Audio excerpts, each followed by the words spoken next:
You know it's a crazy time of year and getting close to that funnel deadline when you see lobbyists and legislators scrambling around looking kind of dazed and confused as they try to manage the mountains of subcommittee notices that are piling up, and we run from one bill to the next trying to remember why we care and what we're here to say.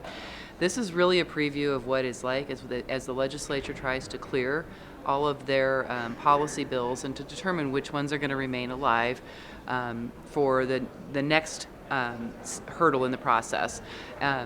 It's been a crazy week on education subcommittees. I would guess we had maybe 15 subcommittees today on education-related items that we are following on your behalf. It makes it pretty difficult to really get in and talk about the meat of the issues. You basically go in and say, here's what we think and here's why we think this is good or bad. Some of the topics that we've talked about today are unfunded mandates on schools, like having somebody available to provide assistance to a child with epilepsy.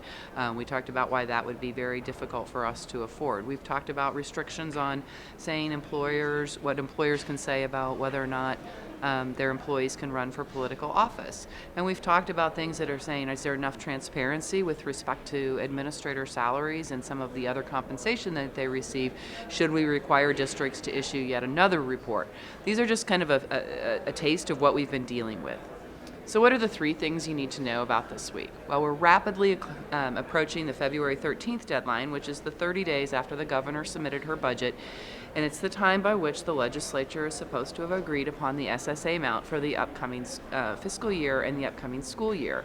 At this point, bills are moving through the committees on both sides. They have not been debated on the floor, and there's been no substantive movement toward an agreement. As a reminder, the House is at 2.5%, and the Senate is at 2.1%. They do put a little extra money into the Transportation Equity Payment Fund, but until those bills are debated on the floor, which won't happen until next week, I think we won't see any real movement toward resolving the differences. And frankly, at this point, I'm not sure we'll meet that February 13th deadline.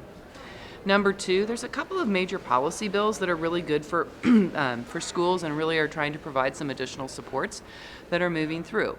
Number two, I want to talk about the classroom, the therapeutic classroom, and providing more supports to teachers in dealing with behavioral issues in the classroom. That bill has come out of the Senate Education Committee and will be considered going next to the Senate Appropriations Committee. On the House side, there was a subcommittee on Wednesday night. The chairman of the subcommittee held it so that teachers could attend and talk about what they were facing in their buildings, and that bill is also expected to move. Number three, children's mental health supports for schools. This has long been a priority for IASB, and in fact, we developed legislation that was introduced last year, saw no action, that's designed to provide some additional supports for schools and parameters on using telehealth for behavioral health, as well as making a school a site of service for both Medicaid and private insurance reimbursement.